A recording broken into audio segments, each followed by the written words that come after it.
Hi friends, welcome back to Soumya's cooking channel. ನಾನಿವತ್ತು ಸೀಮೆ ಬದನೆಕಾಯಿ ಬಳಸ್ಕೊಂಡು ಒಂದು ಒಳ್ಳೆ ಪಲ್ಯ ಮಾಡ್ತಾಯಿದ್ದೀನಿ. ಇದನ್ನು ನೀವು ಚಪಾತಿ ಜೊತೆಗೆ ಆಗ್ಬೋದು ಅಥವಾ ರಸಮ್ ಜೊತೆ ಆಗ್ಬೋದು, ಎಲ್ಲದರ ಜೊತೆಗೂ ಸೈಡ್ ಡಿಶ್ ಆಗಿ ತುಂಬಾ ಚೆನ್ನಾಗಿರುತ್ತೆ ಮತ್ತು ಆರೋಗ್ಯಕ್ಕೂ ಕೂಡ ತುಂಬಾ ಒಳ್ಳೆಯದು. ಸೊ ಇದನ್ನು ಮಾಡೋದು ಹೇಗೆ ಮತ್ತು ಇದಕ್ಕೆ ಬೇಕಾಗಿರುವಂತಹ ಇಂಗ್ರೀಡಿಯೆಂಟ್ಸ್ಗಳೇನು ಪ್ರತಿಯೊಂದು ತೋರಿಸ್ತೀನಿ.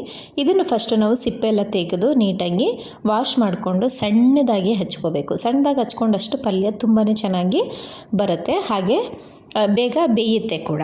ಸೊ ಹಾಗಾಗಿ ಇದನ್ನು ಸಿಪ್ಪೆ ಎಲ್ಲ ತೆಗೆದು ನೀಟಾಗಿ ನೋಡಿ ಈಗ ಎಷ್ಟು ತೆಳ್ಳಗೆ ಹಚ್ಕೊಂಡಿದ್ದೀನಿ ಅಂತ. ಇದನ್ನು ನಾನು ಕುಕ್ಕರ್ಗೆ ಹಾಕ್ಕೊಂಡು ಒಂದು ವಿಸಲ್ ಕೂಗಿಸ್ಕೊತೀನಿ. ನೀವೇನಾದರೂ ಕುಕ್ಕರ್ಗೆ ಹಾಕೋದಿಲ್ಲ, ಟೈಮ್ ಇದೆ ಅಂತ ಅಂದರೆ ನೀವು ಓಪನ್ ಪಾತ್ರೆಯಲ್ಲೇ ಬೇಯಿಸ್ಕೋಬೋದು.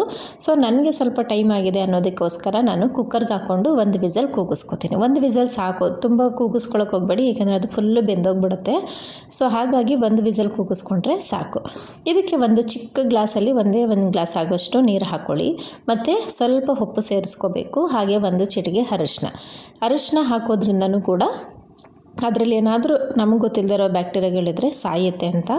ಹಾಗಾಗಿ ಈಗ ಹಾಕ್ಕೊಂಡು ನೀಟಾಗಿ ಮಿಕ್ಸ್ ಮಾಡಿಬಿಟ್ಟು ಒಂದು ವಿಸಲ್ ನಾನು ಕೂಗಿಸ್ಕೊತೀನಿ. ನೀರು ಜಾಸ್ತಿ ಹಾಕಬೇಡಿ, ಏಕೆಂದರೆ ಇದು ಸೀಮೆ ಬದನೆಕಾಯಿ ಆಗಿರೋದ್ರಿಂದ ಇದು ಆಲ್ಮೋಸ್ಟ್ ನೀರು ಬಿಟ್ಕೊಳ್ಳುವಂತಹದ್ದೇ ತರಕಾರಿ. ಸೊ ಹಾಗಾಗಿ ನಾವು ಇನ್ನೂ ಜಾಸ್ತಿ ನೀರು ಹಾಕಿದ್ರೆ ಏನಾಗುತ್ತೆ, ಅದು ವೇಸ್ಟ್ ಆಗುತ್ತೆ, ಏಕೆಂದರೆ ನಾವು ನೀರನ್ನ ಯಾವುದಕ್ಕೂ ಬಳಸೋದಿಲ್ಲ. ಸೊ ಅದು ತೆಗೆದು ಎಸಿತೀವಿ. ಹಾಗಾಗಿ ನಾನು ಹೇಳೋದು ಸ್ವಲ್ಪ ನೀರು ಹಾಕ್ಬಿಟ್ಟು ಕೂಗಿಸ್ಕೊಂಡ್ರೆ ಸಾಕು. ಈಗ ಅದು ಒಂದು ವಿಸಲ್ ಕೂಗಿದ ಹಾಗಿದೆ. ಈ ಕಡೆ ನಾನು ಪಲ್ಯಗೆ ರೆಡಿ ಮಾಡ್ಕೋತಾ ಇದ್ದೀನಿ.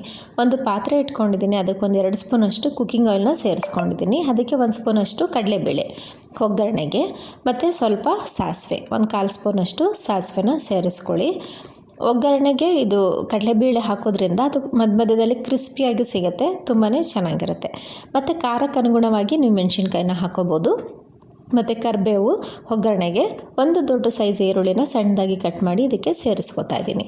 ಇದಿಷ್ಟು ಹಾಕ್ಕೊಂಡು ಚೆನ್ನಾಗಿ ನಾವು ಒಗ್ಗರಣೆಯಲ್ಲಿ ಬಾಡಿಸ್ಕೋಬೇಕು.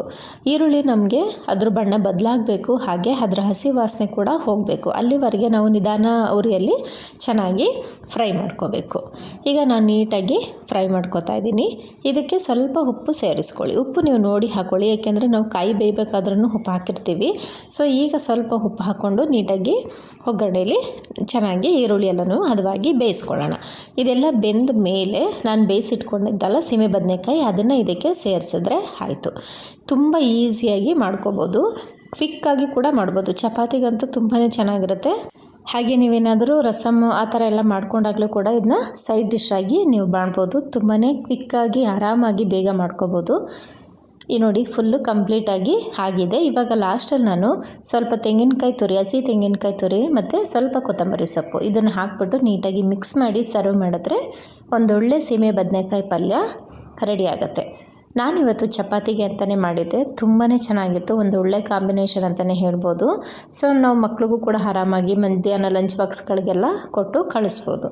ಈಗ ನೋಡಿ ಎಲ್ಲನೂ ನೀಟಾಗಿ ಮಿಕ್ಸ್ ಮಾಡಿದಾಗಿದೆ. ಈಗ ಸರ್ವ್ ಮಾಡಿದ್ರೆ ಒಂದೊಳ್ಳೆ ಬಿಸಿ ಬಿಸಿ ಸೀಮೆ ಬದನೆಕಾಯಿ ಪಲ್ಯ ರೆಡಿ ಟು ಈಟ್. ಇವತ್ತಿನ ಬ್ಲಾಗು ಕಂಪ್ಲೀಟ್ ಆಗಿದೆ ಫ್ರೆಂಡ್ಸ್. ಮತ್ತೆ ನೆಕ್ಸ್ಟ್ ವೀಡಿಯೋದಲ್ಲಿ ಸಿಗೋಣ. Take care all.